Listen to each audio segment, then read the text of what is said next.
This is the Arete Coach Podcast with Severin Sorensen and his guest, Fred Chaney. He is an entrepreneur, visionary, Vistage Chair, and former CEO of the executive committee known as TEC, that is now Vistage Worldwide. This interview is recorded on November 3rd, 2023 via Zoom video. You are listening to Severin Sorensen, executive coaching curator of the Arete Coach Podcast, where we explore excellence and the art and science of executive coaching. I am speaking today with executive coach Fred Chaney. He is an entrepreneur, visionary, Vistage Chair, and former CEO of the executive committee known as TEC, that is now Vistage Worldwide. To understand Fred Chaney, we need to go back to over 50 years, to when he earned his undergraduate degrees in engineering and psychology and a PhD in managerial psychology from Purdue University. His first career was in aerospace, where he worked on the Lunar Landing Module and the Manned Orbital Station. Then he received a National Science Foundation postdoctoral fellowship for 1 year to attend the University of London. Fred's second career in management education began when he started one of the first tech groups of CEOs in Southern California in 1969. Fred is chairman of Vistage Group 007, and he and his group are still active today, with multiple members having built, managed, or sold major operating businesses with billion-dollar revenues. For example, here's just one of his Vistage members, William S. Thompson, who is the former CEO of PIMCO and board member of Citibank and Pacific Life Insurance. And Fred's group is filled with members of this caliber. One might ask, how does one attract such renowned individuals to their group? We will find out in just a few minutes. Moving back to Fred Chaney and his partner Bill Hall recognized the opportunity in tech and expanded it across the United States and around the world. This past year, TEC Vistage celebrated its 65th anniversary and now serves over 45,000 CEOs and key executives in 35 countries worldwide. In 1998, he sold the company known as TEC to the organization that would later call it Vistage, which is this organization that continues today. And Fred continues to serve actively as a chair today for his group. Fred had a third career. Following the sale of TEC to Vistage in 1998, Fred served as chairman of a restaurant company, Lonestar Steakhouse, and took it public with 9 restaurants. During his tenure as chairman, they added Friscos, Sullivans, and Texas Land & Cattle for a total of 279 restaurants. Lonestar was selected by Forbes 3 times as Best Little Company in the U.S. Fred helped this company grow to over 270 restaurants and sold their stake for $660 million a few months before the Great Recession. This past week, I had the good fortune to present on AI to Fred's Vistage Group in Irvine, California. It was a rich session with many lifetime learners who are still keenly interested in learning. Last thing I want to share with you before we get started, Fred is not only a business person, he's a happy father, grandfather. He has 4 grown children, 2 boys and 2 girls, and 10 grandchildren, and 1 great-grandson. So with that backdrop, let's have some fun. Welcome to the podcast, Fred. Good to be with you. Oh, I'm excited to be here today. We've got lots of questions, and we'll probably go up and down various different avenues to explore more about you. I'd like to start off with my first question. How did your feet take you into a life passion of coaching? First of all, I've never considered myself a coach. A coach implies that you know what to do better than the players and that they need to follow your advice. One of the things I learned very quickly with the Vistage format is that it's the art of listening rather than the art of coaching that's important.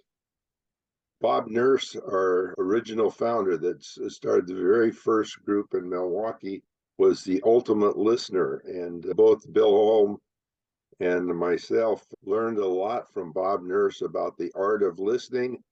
And then later on, we were fortunate enough to have Stephen Covey present the art of active empathetic listening. And Stephen was probably the best authority and the best teacher on the art of listening that I've ever encountered. I would attribute a lot of our success to what we learned from Stephen. Active listening has many parts. Do you recall what you learned from Stephen? Any of the points? And the main point is to start very gently and not assume anything. It's particularly important in the work we do because we meet once a month with the CEOs, and my goodness, the things they go through between our meetings are truly amazing. And the most important thing is just to start out with a very gentle opener and try and find out where they are and what they're thinking. Active listening is such an interesting thing. I had somebody on the podcast that shared with me one time. It's like a stage play where you have what's going on in the mind of the person who's the actor. You have the other actors, but then you have the audience and you have all these different things to listen to. And not only the sounds, but the breathing, the intonation of the voice, the things that are said, and the questions and comments that are not said. What do you think about that? Yeah, Stephen Covey used to do this presentation where he would do 4 different voices.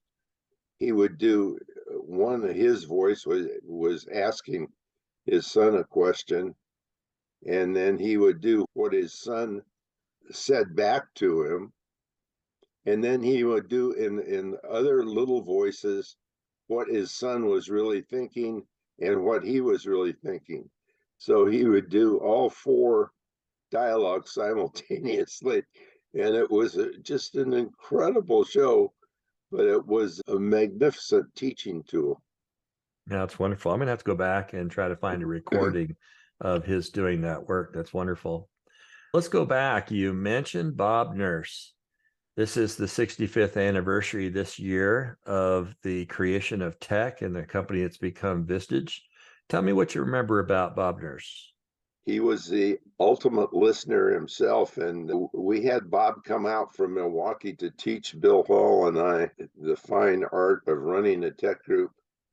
And he went on the first one-on-one with Bill, and they come out of the meeting, and Bill said, "How did I do?"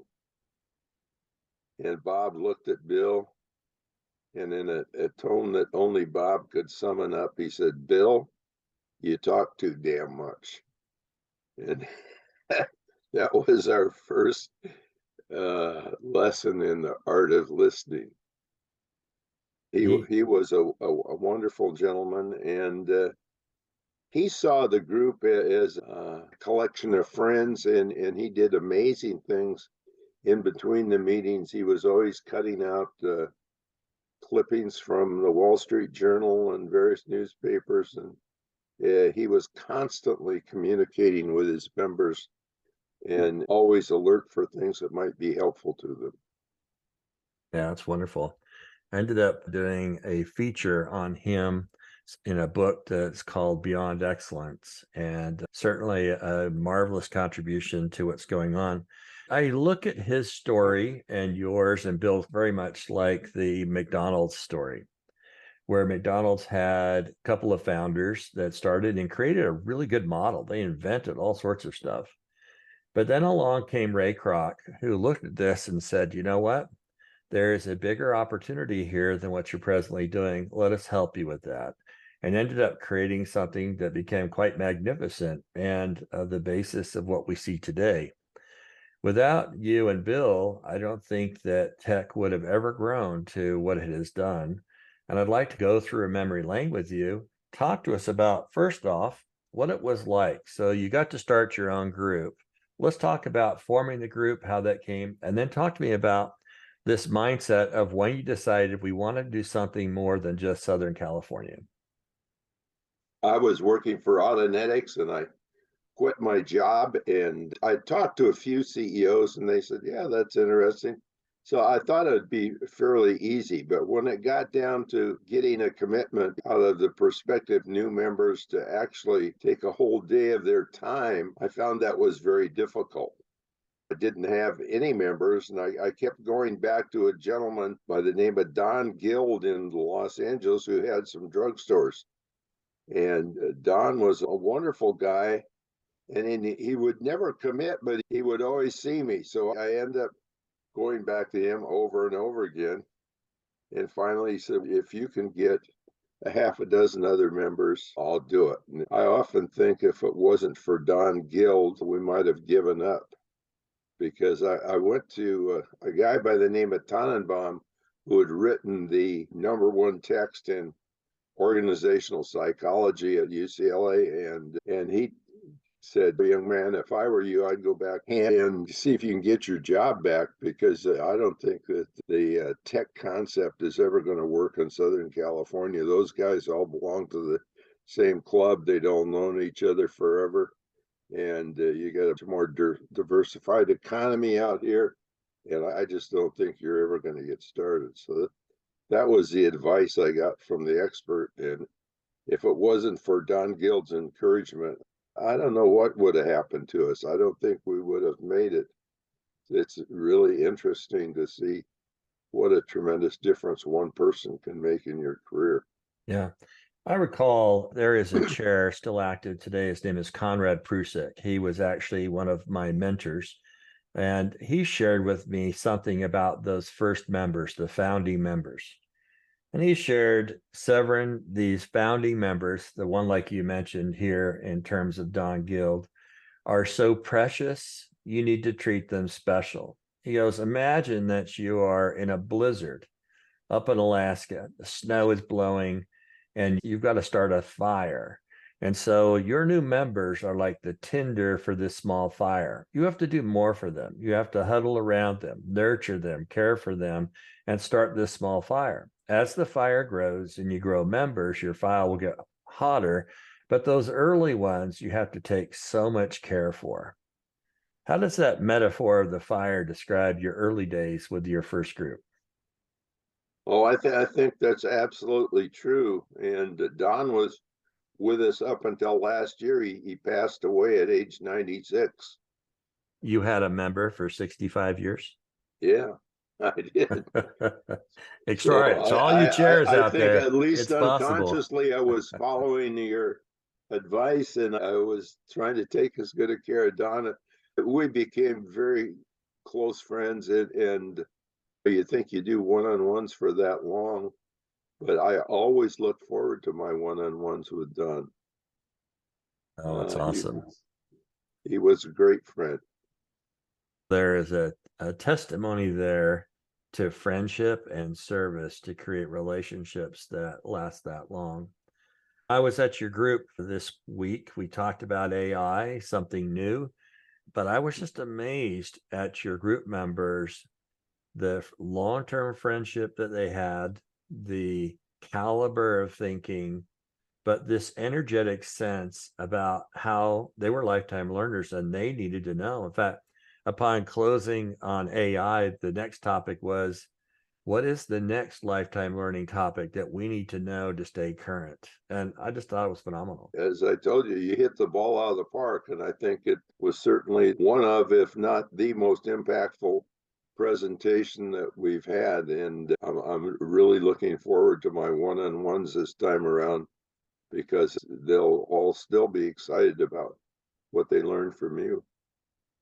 Let's talk about AI for a minute. We'll go back into the history, but while this topic is current, how did that presentation of AI, and particularly the topic of AI, fall on you for businesses at this time? How relevant is it for businesses today? And should they take an interest, or is this a passing thing like a trend or a fad?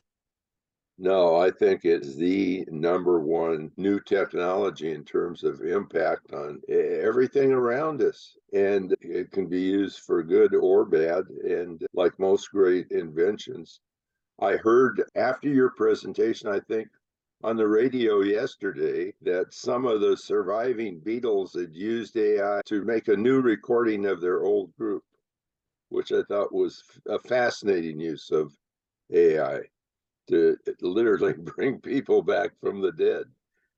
Well, interesting to hear their voice and their genre. That's interesting. I hadn't heard that one. I've heard another group actually do that with some of the actors, and to hear those authentic voices was so cool. Let's turn back over to the group. So we're going back to the early days. You now have Don that said he's going to do it. How did you get those other 5 or 6 members to join you? I used to get the Orange County Directory of Business and Industry, and every morning I'd make 10 cold calls on the phone, and on a good morning I'd get at least one interview, and it just kept it up until we got 8 guys committed to one meeting and a chance to start. And then one of our early speakers was a guy by the name of John Anderson. And the UCLA School of Business, the Anderson School of Business, is named after John. He was fabulous. And I often think if we'd had a dud as a speaker, then it might have been all over that first meeting, but we were fortunate to have a great resource. So we built on the enthusiasm, and each month we'd add 1 or 2 more members. So we got up to a lot of the people that we still have today. Yeah, it's extraordinary. So the group grew, and you mentioned several things. Having resources, a speaker, for example, a speaker can ignite your group. And unfortunately, I've seen a speaker kill your group. I recall as a chair, I was a chair for 8.5 years. I had a speaker come in that was such a dud immediately following, and I had one member quit and another question why they would ever be in the group. I'm like, whoa. I have to be really careful. Well, I thought I had to be careful. I'd be really careful with who I let have airspace with the group because it's such precious time. Have you ever You're had absolutely right. Talk to me about the value of having a great speaker. There are 2 things. One is the speaking delivery and the stagecraft, if you will. And the other is just the knowledge of a new area that they know nothing about and that they perceive to be important for the future. And that obviously gets harder and harder to do. One of the great choices that we made a few years ago was a simple idea that we were going to have resources that knew something about technologies that we really didn't know anything about, technologies that we thought would impact the future. We had a gentleman talk to us initially about AI who had run a gaming company, run Blizzard up to a multi-million-dollar company. That got them interested in that topic. I think continuing to identify those technologies that A, they don't know anything about, and B, that are going to impact their future lives is probably my toughest job right now.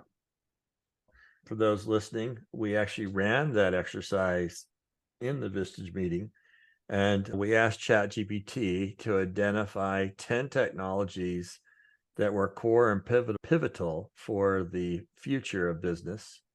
And then for each one of those technologies to identify key stakeholders or thought leaders in those industries. And it came up with quite a list. And a couple of those I think are achievable for your group to have come and present to you. So I think that'll be fun to see what happens. Great. Let's move on. So you started your first group. How big did your first group get before you started another one, or you changed the practice somehow? Bob Nurse was adamant that the optimum size of the group was 8. And when I added the 9th member, I got a very nasty phone call, and I was bastardizing his system and so forth. He eventually calmed down, and we continued to have at least 10 or 12. And of course, Vistage today likes you to have as many as possible, as near as I can tell. So you had 10 to 12 members and so on. In terms of this, did you start a second group? What was your path? I did. I got a call from, I'd met a gentleman, Paul Foster, who was president of Foster Farms Chicken in Northern California. Is this the Foster chicken we remember today? Yes, it is. And Paul was a wonderful guy. We met at a weekend kind of life planning seminar in LA, and I got a call a couple of weeks later, and he said, Fred, he said, I've been thinking, he said, I think we could use a group like you described up here. And I said, Paul, I'd love to do that, but I'm working on a second group down here. and to fly up there and do the number of one-on-ones I'd have to do to get a whole group. I said, I'm not sure I can do both at the same time. He said, would you come up and have lunch with me at my club in San Francisco?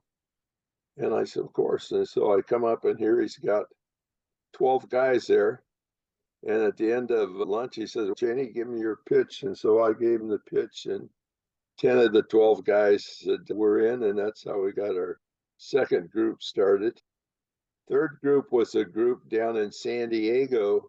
And I was introduced, strangely enough, to a guy down there by the same person that had done this weekend seminar that I'd met, Paul Foster. I go down to San Diego to see Pat Heineman. And I give the pitch to Pat, and he said, I'd be interested if you had the right guys in the group. I said, Pat, you're the only guy that I know in San Diego. I don't have any contacts down here. I said, who would you think would be the right group? And he starts rattling off guys, and I'm writing as fast as I can. And he goes on, and I said, you wouldn't happen to have phone numbers for those guys? He says, I knew that was coming. He gave me the phone numbers, and I said, thanks very much. And I left. Those days, we didn't have our cell phones. We operated out of the old phone booth, and I always carried a roll of quarters. And so I went to the nearest phone booth, and I remember it had cobwebs in it and an old Coke bottle, and it's a grisly place. And I start down the list, and I give them all the same pitch. I said, I've described the group and say that here's the guys that we'd like to have the group. If we got all these guys, would you consider joining the group? And they said, yeah, if you had all those guys. I got this conditional approval from all of them. And then I went back to Pat Heineman. I says, okay. I says, they're all in.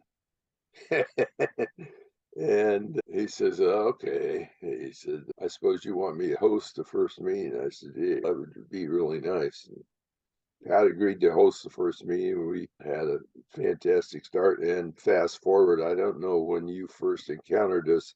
Was Pat still with us when you? He was. Pat had a profound impact on my life. His humor, his wit, Enthusiasm. Up until he died in his 90s, he was always so enthusiastic. And he said that it was involved with the tech groups as it kept him young, Oh, yeah. I can recall. So I'll take you back. So in Vistage boot camp, something he called Studio 6 at the time, there in San Diego. And Pat came in on one day to just sit with all of these potential future chairs. And we were talking, and one of the chair prospects raised his hand to ask a question. And Pat listened to his response and the question. And Pat thought, and what do you think you should do? And the guy went off to say what he thought he would do. And Pat considered, he said, that could work. However, in my 63 years of chairing, that has never worked. And we just burst into laughter. He just had this way of delivery, of teaching through expression, through silence, through humor. He was masterful. It was fabulous. And I often think, I don't know what direction we would have taken, but without Pat, it certainly would have been different, because he identified a guy in Australia that helped us get started in Australia. And then that guy was moved back to England and helped us in England. Pat was certainly, by any measure, one of the key ingredients. And I don't think we would be anywhere near what we are today without Pat's contribution. Oh, he was wonderful. I marvel at, there are many awards, Cope Award, my favorite award by name is the Heineman Award, because of what he represented in terms of just pure gift, talent, contribution, just a wonderful person that I've heard so many great stories of people and their impact with him. So Pat started off then as a member of your group. When did you convince him to become a chair of your group? I don't know, years and years later, when I was running a group in San Diego and a group here and a group in Northern California, I realized if we were going to get serious about expansion, I was going to have to give up a group. So it's interesting. Well, let's talk about expansion. In fact, let's back up. Talk to me about your relationship with Bill Hall. Who is Bill Hall? What's your relationship with him?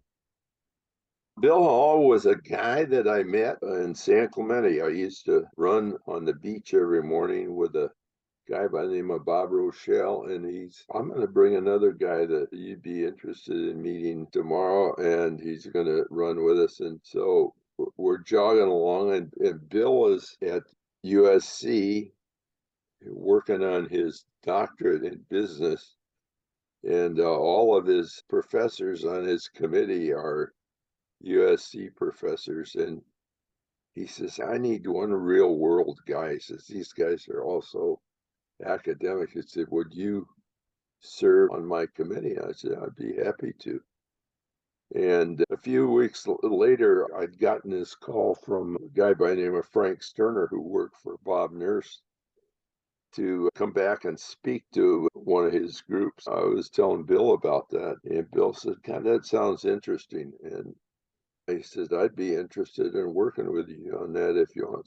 When we first started out, we started out as Chaney Hall, and Bill I was helping him with his PhD at USC, and he helped get us started with our first groups in Southern California as TEC.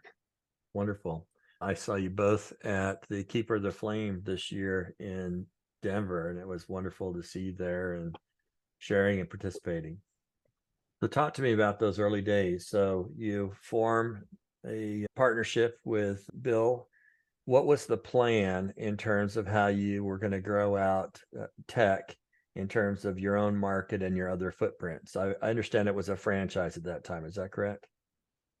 Yeah, we were a franchise of Bob Nurse, and after we had, I don't know, 3 or 4 groups, we realized that we were making this worth more and more. And so I said, why don't I go back and see if I can talk Bob Nurse into selling the rest of it, because he has no interest in expanding beyond Milwaukee.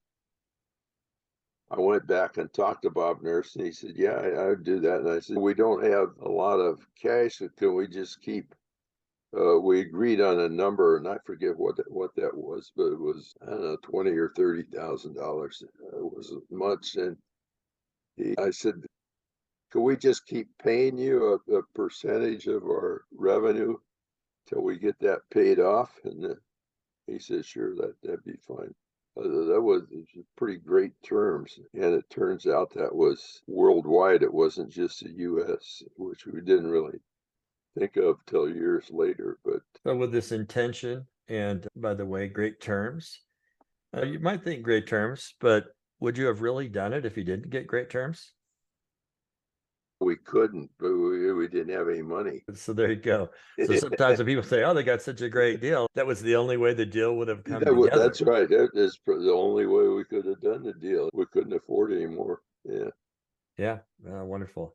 All right. So you start off, and now you got the worldwide rights to go out and do things. What happened next? We kept expanding in California primarily. And we ran into a crazy guy by the name of Joe Cotrazola. Did you ever meet Joe? Oh, I have heard Ozzy talk about him with great reverence. He was one of the world's great characters, and he was in Albuquerque. And he had some interesting friends, Ben Abruzzo and another guy, who were the first guys to take a hot air balloon over the Pacific. Cotrazola he had the most complicated mind of anybody I've ever worked with. And there wasn't anything other than making a simple deal. And I went over and made a deal with him, and I came back to Bill and I said, I don't know what I've done, Bill, but here's the deal. And he said, oh, let me go at it. And so he went over and he came back, and the deal wasn't much different, but it was our first expansion. And we made better deals with newer people, kind of territory by territory. And then the Pat really got our international expansion going with people in Australia. And I got to go down and work on that. That was really fun. The Australians are just so hospitable and so much fun to work with. Yeah, and they wonderful. Still have a great operation down there today. Yeah, it's wonderful. So you grew the path. I believe the time that you sold your interest in TEC, there were about 8,000 members. Is that right? That's probably pretty close, yeah. What was it like growing from those early days to where a much larger organization? What struggles did you have to go through? It's all about finding chairs. It's interesting that's in the growth of a business. I think this is true of most businesses, but the growth of our business, the day of insight was the day you realize it doesn't make any difference in the greater scheme of things what you do yourself. It's just all about hiring people. And particularly if you want to grow, hiring people that are better at whatever you think you do best. It's a subtlety. But if you don't hire people that are better than you are at whatever you do best, then you'll never delegate. And you'll always keep the quote important stuff for yourself. Yeah, that's just an important thing. I talked to CEOs many times. You get a new member of a company coming into a Vistage group, and one of the first things they learn is how to delegate all the things they don't like to do away.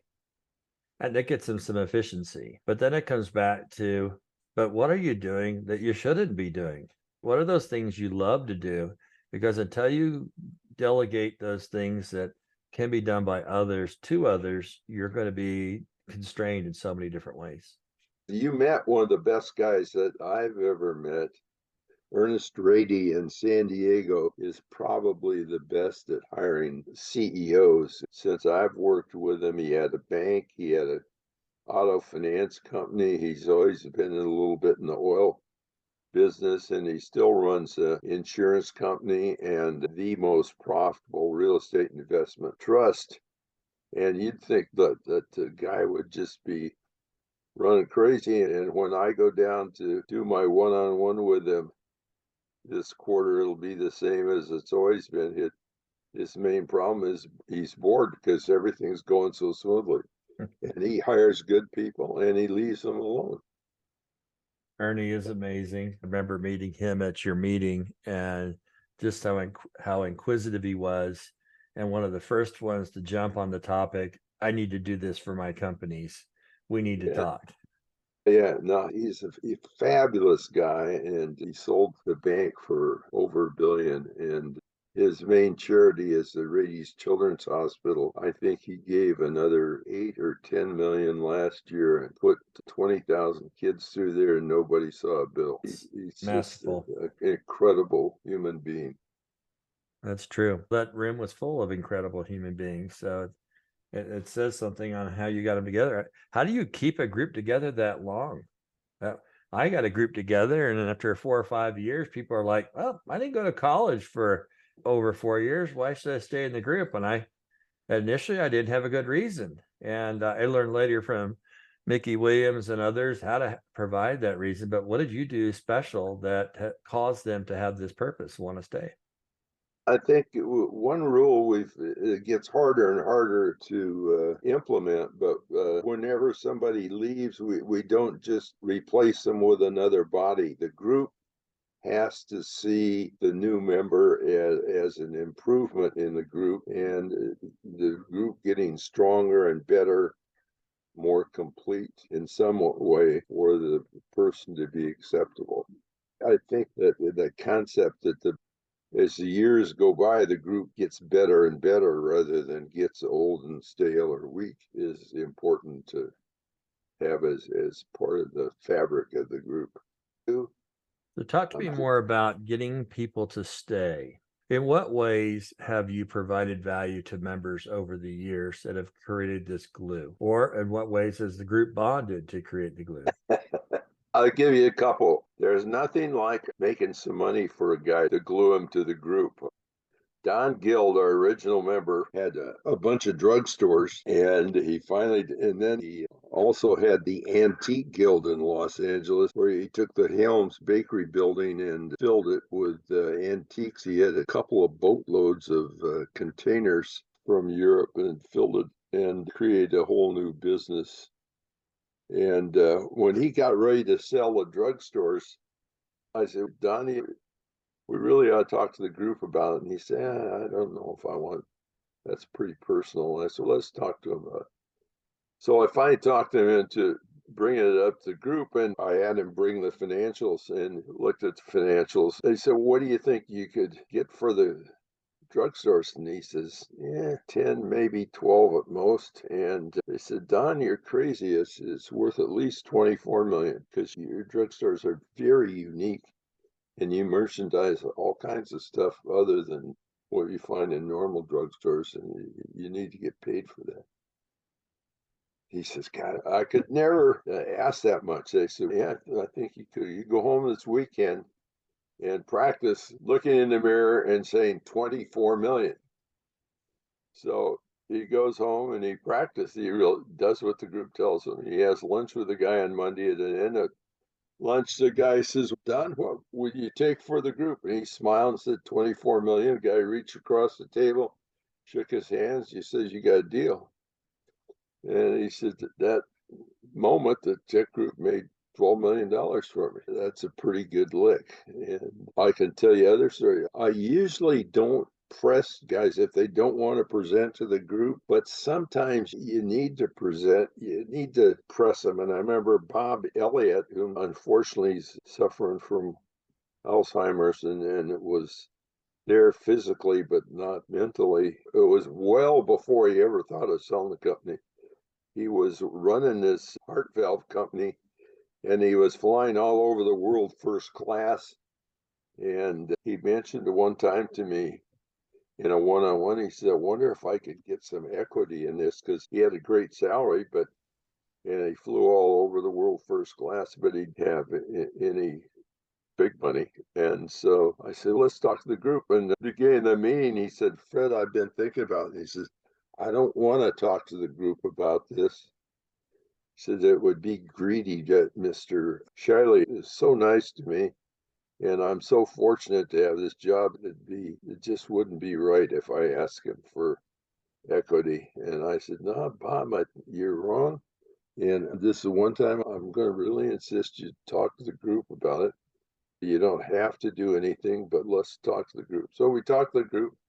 And they said, yeah, if you do it right, he'll be flattered that you're smart enough to realize that stock in his company is worth something. And he may even finance it with a soft note and just take a little out of your paycheck and pay it off. So I went ahead and did that. And fast forward, I sold Pfizer heart valve for a lot of money. And Bob became independently wealthy and bought his own airplane and has lived happily ever after here in Newport Beach. Those are two of the stories that are easy to quantify the value that the members get. Yeah, that's great. You take me back to early day for you, back at Purdue, getting your PhD. There were many who were involved in tech in the early days who had PhDs out of the management school there in Purdue. It's almost, there was a whole posse of people with possibilities from Purdue. Really, because it was the only guys that we knew personally that had a professional background in group dynamics and group psychology, and everybody thought they knew something about groups, but the Purdue industrial psychologists at least had some formal training in groups, and it was a good pool to pull from, but we exhausted that pretty fast and to move on to other sources for great people. That's great. Hey, I'm wondering who you were in your youth. What was the first job you had that you earned money? My first job, I worked for my dad. We were building a house, but my first job for another employer was working in a standard service station. In those days, you had guys that pumped the gas for you. They taught you to pump gas and wash the windshield and always get under the hood and check the oil and that kind of stuff. And I ended up in a station in the bad part of town in Tacoma, Washington, working the graveyard shift, which was 10 at night till 6 in the morning. And you get some really pretty unsavory people. I think that was a big eye opener for me working in that service station. Oh, take me back even younger than that. Did you ever mow lawns or deliver papers or do stuff like that? In those days, you mowed lawns in the summer. You had several customers where you'd sprinkle one and you'd go move the sprinklers. So you take care of the lawn, both in the watering and the mowing lawns. I never had a paper route, but I did lawns a lot. Yeah. When you were doing your lawn business, did you ever hire any of your friends to do your lawns? No, never was that enterprising. So from your early job, what did you learn working at that gas station that taught you either what you wanted to do or what you didn't want to do? One of the jobs on that overnight shift, you had to take and manually list all of the transaction of the day, and then you had to add them up two ways to check. And I never could get it to balance. I remember the manager of the station saying to me, he said one time, he says, Chaney, he says, you're never going to make service station manager. So he was right. I never made service station manager. Prophetic. But you did get your PhD, which was kind of interesting. I did, and I had some great jobs after that, but I never made service station manager.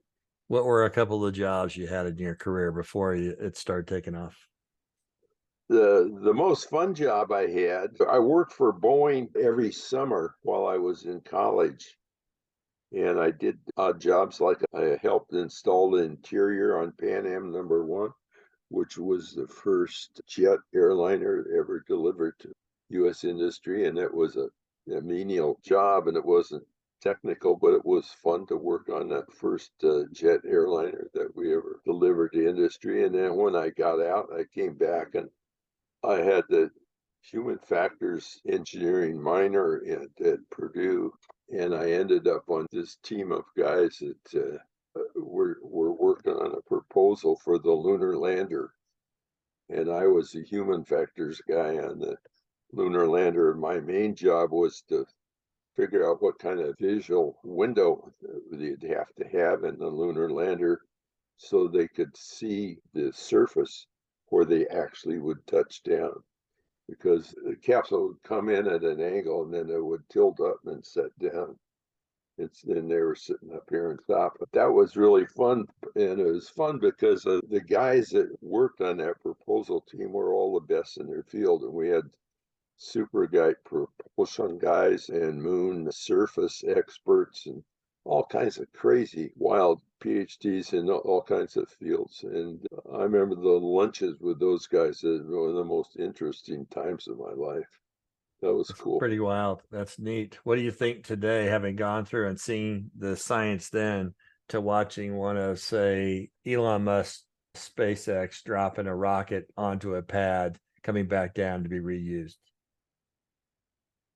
Well, you realize how difficult that is. That's not easy. And there's an awful lot of things that can go wrong. I'm in awe by things like that. Yeah, it's pretty incredible. Let's move on a little bit more. What did you learn in any of these early jobs that helped create a life pattern for your career? And in the service station, just being tuned to the customer and really focusing on what the customer needs and not just blindly trying to sell something they don't need, but to first try and understand where the customer's coming from, I think is one of the most important things in any business, and was certainly important in building. No, it's great. Do you have any sayings that your parents used to say or others that you've kept in life? Not so much a saying, but I'll tell you something. My dad was dirt poor and grew up during the recession and actually suffered from malnutrition and rickets. He was putting himself through college when he and my mother got married at Denver University by his own admission. He washed dishes at a place where the pimps and whores had lunch, and it was a pretty grisly part of town, and lived in a flop house. And so he'd work a semester and then he'd go down and go to school for a semester.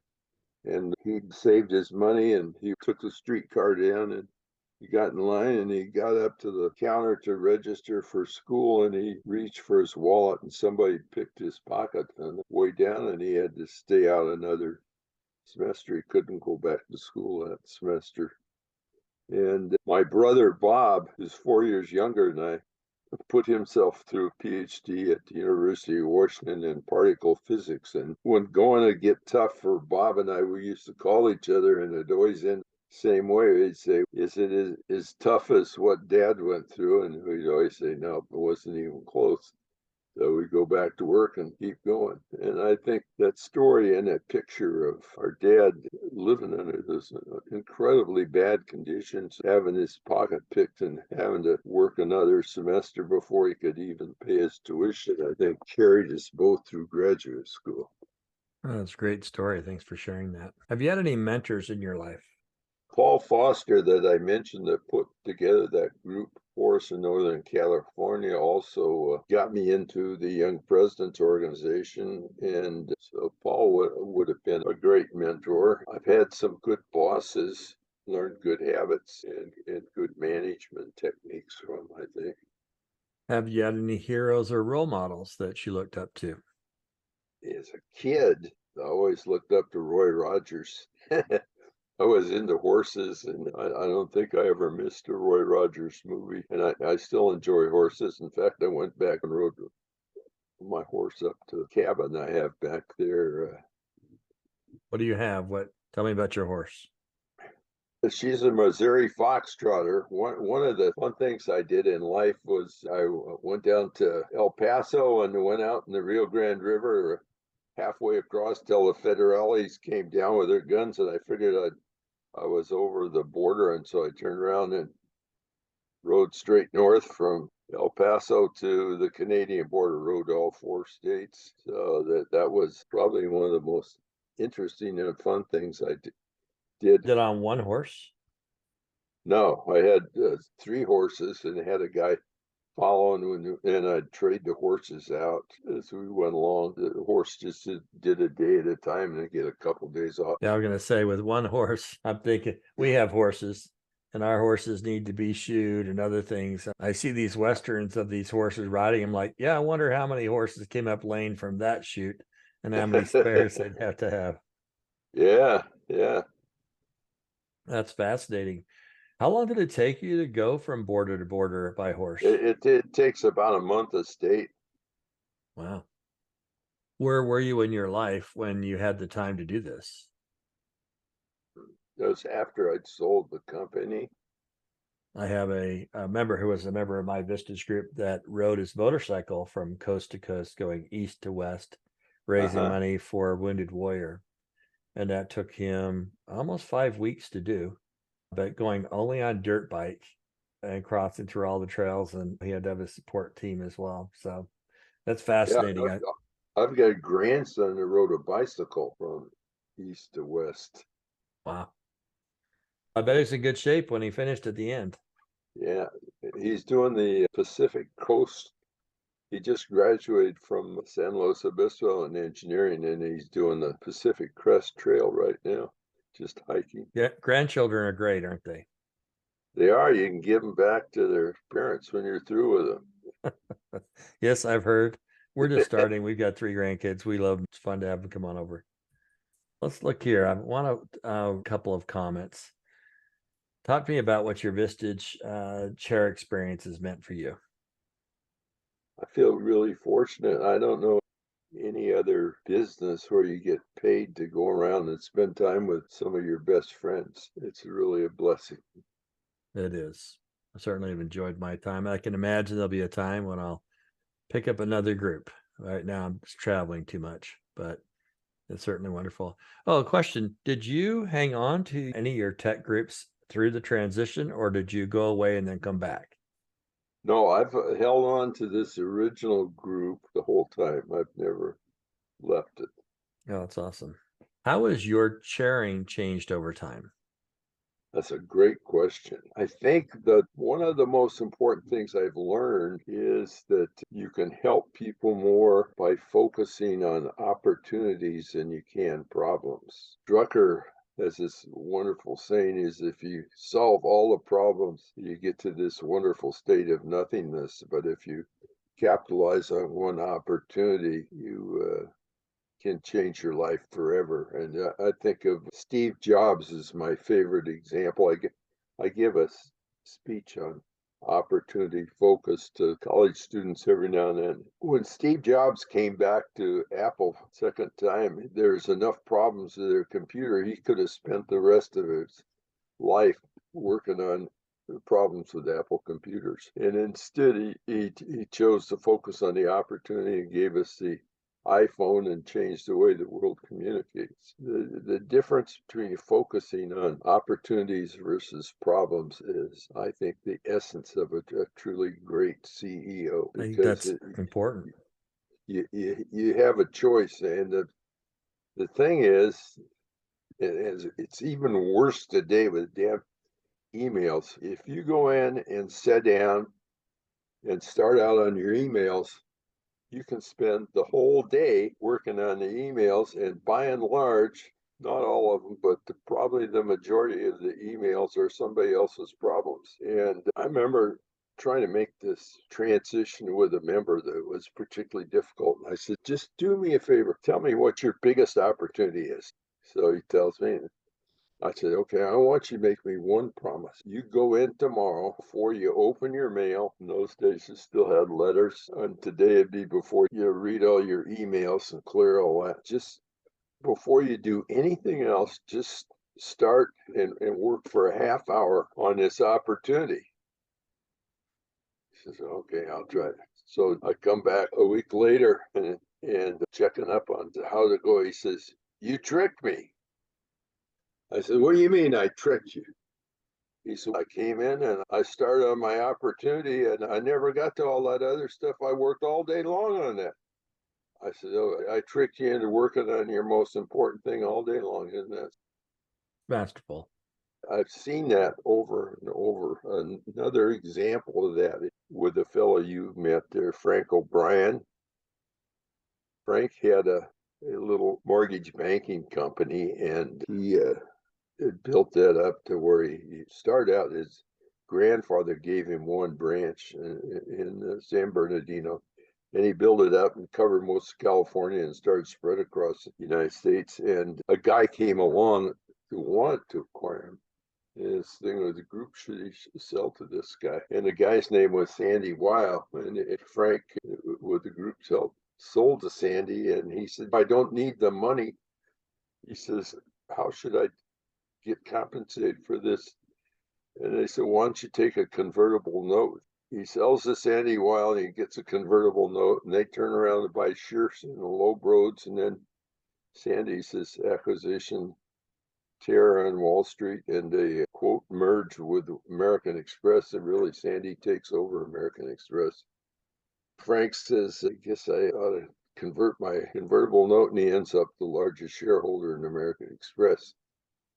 And he was sitting in the room with you this week. That focus on opportunity rather than problem is, I think, the single most important way that you can easily help CEOs do better and do better for themselves and their families. Fred, there's much wisdom in what you say here. In the academic research, they've actually been researching in executive coaching what works and when it works and how. And one of the things they've been finding is that when coaches go off and deal on the negative or deal on the problems, they can sometimes get stuck, or they can go places that don't improve things. But that when they focus on solutions, when they focused on the possibilities, what's next, that in almost all instances, it produces better results. And what data has confirmed today, you've actually given through your testimonial of these different experiences, getting people to think of their priorities, the things that are most important, and getting them to do those first. Thinking of those opportunities, I think, is great wisdom. So thanks for that share. The idea really comes back to Drucker, and he said, do first things first and second things never. And if you're always working on your most important thing, there's a lot of things you won't get done, but the things you do accomplish will probably be a lot more worthwhile. I love that. Do first things first, second things never. You mentioned when I was there that you'd had Peter Drucker come to your Vistage group. Talk to us about that. We were fortunate in that he was up here at Claremont, close by. He had a place in Colorado. He used to go in August, and then he'd come back, and we'd always try and get him in the fall when his mind was fresh, and we'd go by and get him, and I'd go by and pick him up in the morning, bring him to the meeting, and those were precious moments with a guy that's just unparalleled brilliance. What do you recall? What are some things that he taught in your group? The simple idea of establishing priorities and working on the most important things and not letting other things intrude on that self-discipline is probably by far the most important thing I can think of we learned from him. I love that. I remember in Drucker's work, he said, in business, you need priorities and you need posteriorities. Those things you are not going to work on. And you have to create the list of things not to do to create space for the things you need to do. And everybody's time is busy. So what can we say we're not going to work on so we can do the things that are important? Yeah, we all have the same number of hours in a day. And then the only difference is how we choose to spend it. So true. What is the most powerful question you've ever asked as a chair? Probably the one thing you haven't done yet that you really want to do before you're gone. It's going back to priorities again, but When you've asked that question, where has it taken people? To finally get started on things, one of the simple things, most guys want to write a book about their life, and most guys in that group are somewhere on, but Bill Thompson has finished his and done a great job on it. He's such an exceptional guy, and he has a self-discipline to get something like that done. Do you think that there is a tool or practice that coaches use that they shouldn't use or that might be overused? I think to go into a session with any predetermined agenda is a mistake, and I used to make that mistake, and I made that mistake with my dear friend and oldest member, Don Guild. One time I went in and we fill out these action summaries, and the tool that I used was always the action summary, and come in, start down, did you do this, did you do that? I noticed he wasn't responding, and finally I said, Don, you don't seem like yourself. He says, yeah, he says, my son committed suicide this weekend. I thought, God, you dummy. How could you be so insensitive? Once again, I've never, since that day, used my agenda or any question to open a meeting. I start with a soft opener, trying to find out where the person is and what they've been through since I was with them last.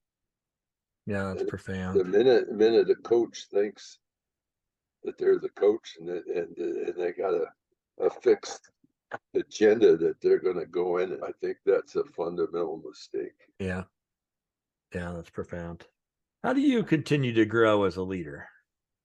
One of the things that might seem strange is since I sold the company, I've started to indulge myself in solitude. I took a course in philosophy in college, and I only remember one thing, but the French philosopher Montaigne said that enjoying solitude is your reward for creating a self that you like. I built this cabin with a helicopter in a remote area where the reason you use the helicopter is you could get a truck or anything in there. You had to bring the logs in, like Lincoln logs, and set them down.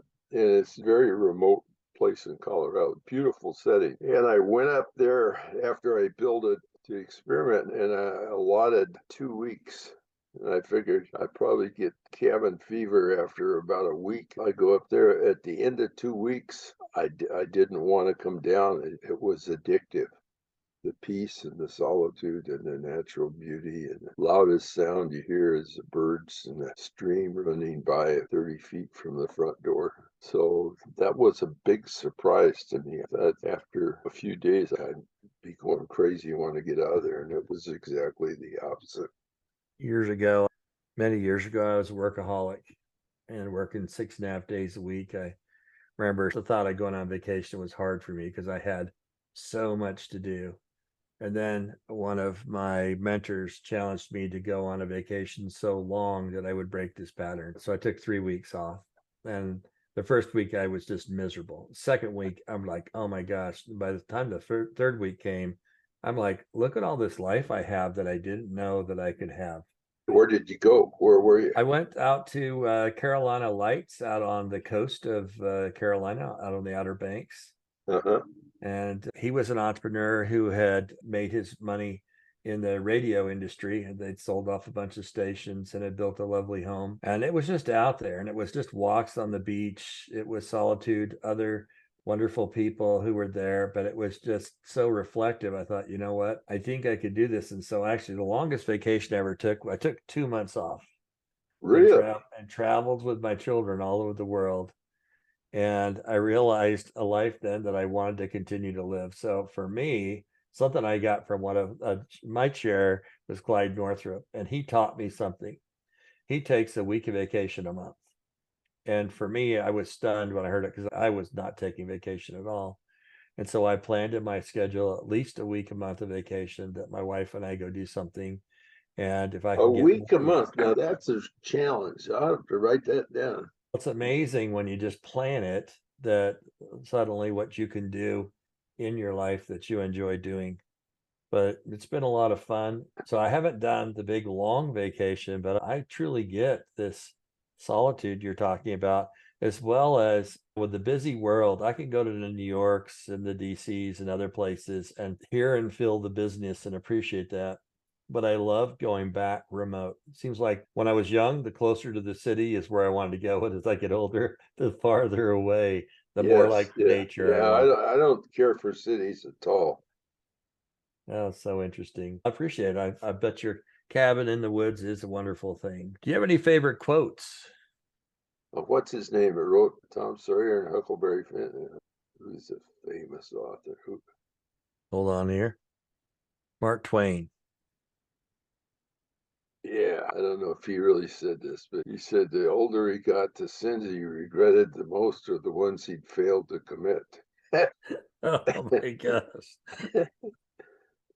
All right, comment on that one. I don't think I better go any further on that.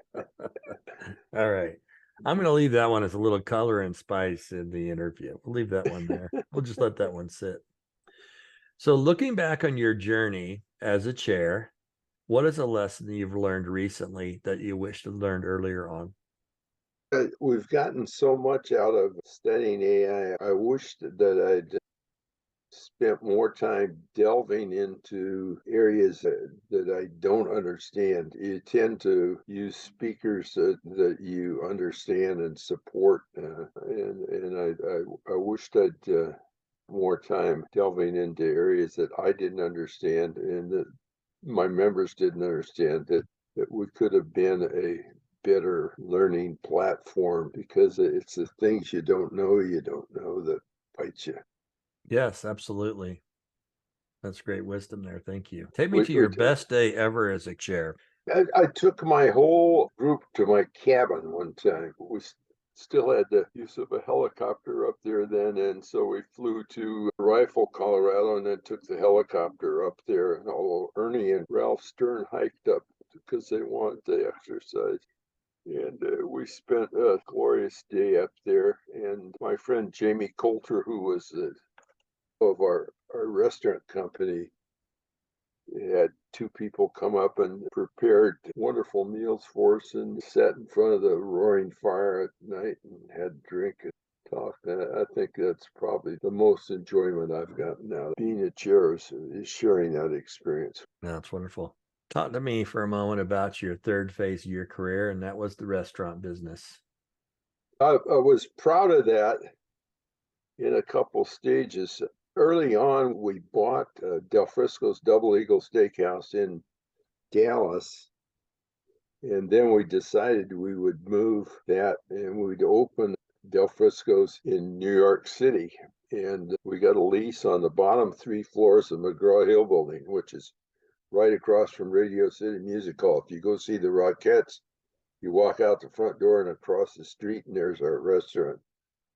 And I remember we were interviewed by a columnist, a food critic at the New York Times, and said, well, what makes you think that New York needs a Texas steakhouse? So we got Luger's, and you can pay for these, go and have these old men abuse you. And we said, we thought maybe there might be a small market for real quality food that's served by attractive young people. And so that's what we did. And as I said, we had 30 million invested in it before we opened the door. So it was a big bet. And fast forward, when we sold the company, that was the largest grossing restaurant in the United States. And I think it still is. And that's pretty satisfying to take on I've the eaten at the Del establishment in New York Frisco. City and win. I ate at the one that you created there in New York. I've also eaten at a beautiful one that you have in Philadelphia that was built in the bottom of an old bank, and you have the safe room where you can actually dine with one of those big, beautiful safe doors and stuff in there. It's pretty awesome. Yeah, we had some great, and we didn't get along very well with the people that rated us. Forbes, we got rated 3 times as the best little company in the country, and that was based purely on financial performance. And in fact, they didn't like us. Jamie, our CEO, refused to be on the cover. They like to have the best little company in America, and then they had standard format with the cover had the CEO, and he said, I won't be photographed by myself. I'll only be photographed with my team. And they wouldn't do that. So they put the second company CEO on the cover, but we were still ranked number 1 3 times in a row. That was a fun accomplishment. Now, going from chairing to running restaurants, there are some similarities, but there are many differences. What are the differences that were a challenge for you to learn? The hardest thing in the restaurant business is hiring and training good people. We always had more restaurants ready. We got our building program was so good, and we got the approval process to build and the actual construction process to build. I think we still had 5 restaurants that we never did open because we couldn't get people for them. You can build great restaurants a lot faster than you can find, hire, and train the really good people. That sounds like trying to find, hire, and train a great chair. Yeah, no, it is. That's good. what paces the growth. We've talked a lot about success. Is there a valuable failure, a challenge in business you had that has been a valuable lesson for you? Yeah, I've had some chairmen that basically knocked off what we do and have small operations of their own. That always disappointing, but I guess people do things like that, and there's not a lot you can really do to stop them. Simon Sinek says everyone should have a why that gives you purpose, passion, or belief and drives you. Do you have a why?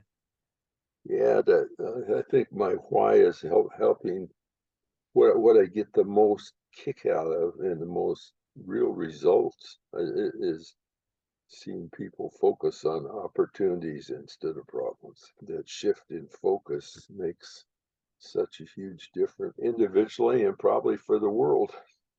No, that's great. Prior to his passing, Clayton Christensen wrote a powerful book. How will you measure your life? How will you measure your life? Probably by the things I started that go on after me, or ideas passed on that get handed down.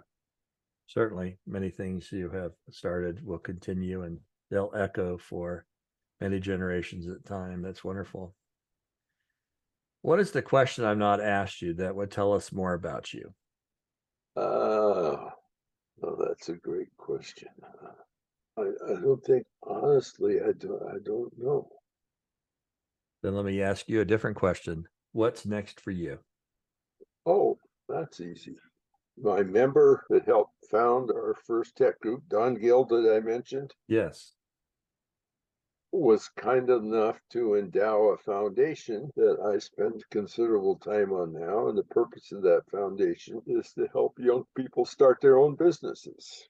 So that's what I want to be known for, is successfully helping lots of young people start businesses that they wouldn't have started otherwise, because I'm a big believer in the free enterprise system, and all the job creation comes from small businesses. There's a net loss of jobs in the Fortune 500 companies, and as artificial intelligence marches on, there'll probably be an even greater loss of jobs, and all the growth is going to come from small to mid-sized businesses.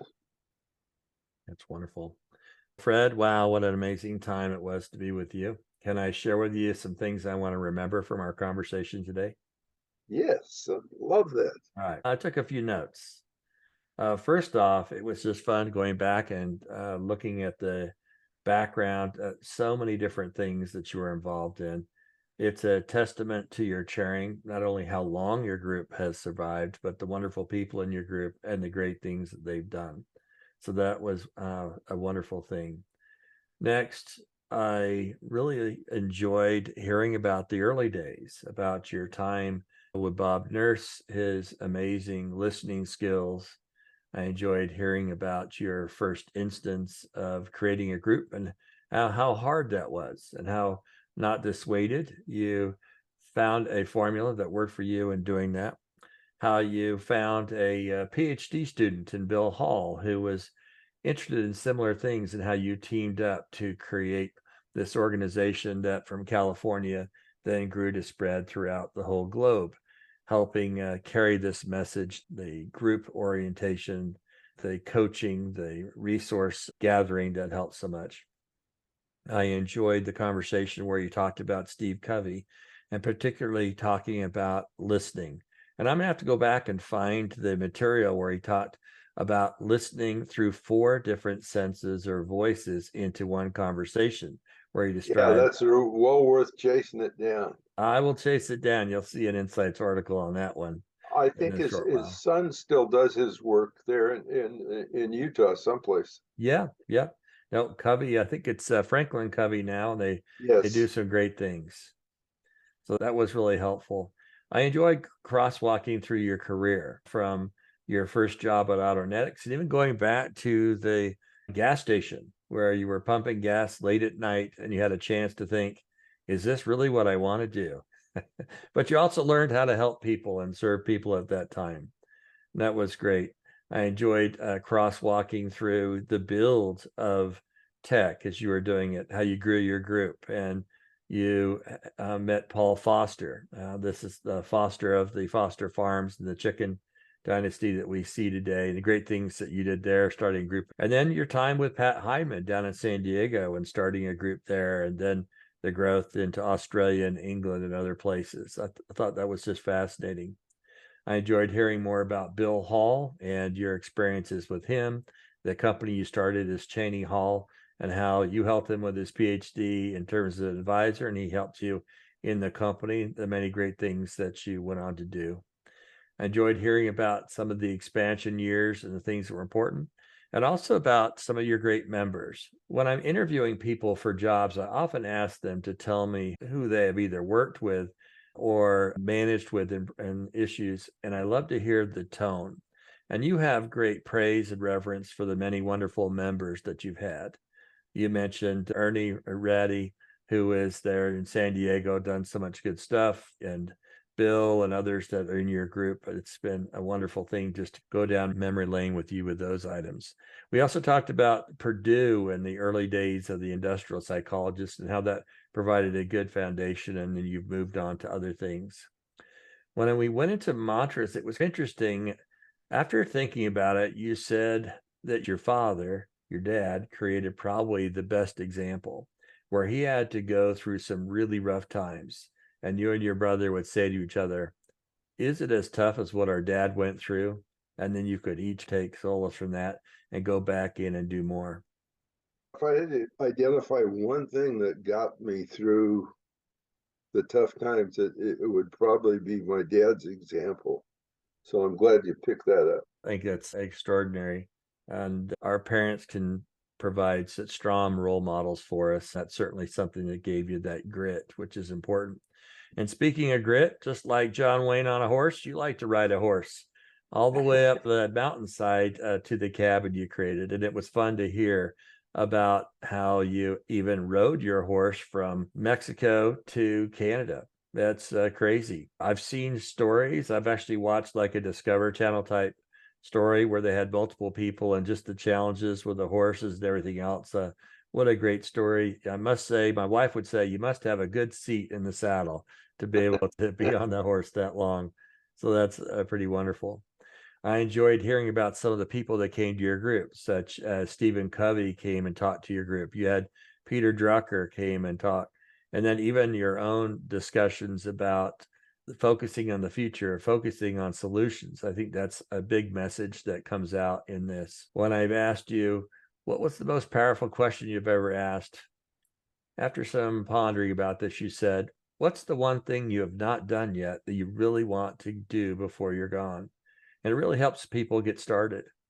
And I think that's just so much value here. You talk about agendaless coaching coming into your meeting. You might have some ideas, but really to start with a soft opener and listen. And that was one of the things that would be so important for you. When I asked the question, what would you do in your life? How would you do this over in terms of coaching? Looking back on your journey, you said, it's the things you don't know that bite you. And how important it is to always be curious, always be looking, be thinking of those things that we don't know. Don't get so settled on having the menu, if you will, that you're so comfortable with. Always be pushing to do other things. So for this and so many other things, I'm thankful for your time here, Fred. It's been a real pleasure for me, and I've really enjoyed having you on the podcast. Thank you for that honor working with you, and thanks again for the great job you did for the group, and just keep on. You're a giant in what we do, and I hope we find more guys like you.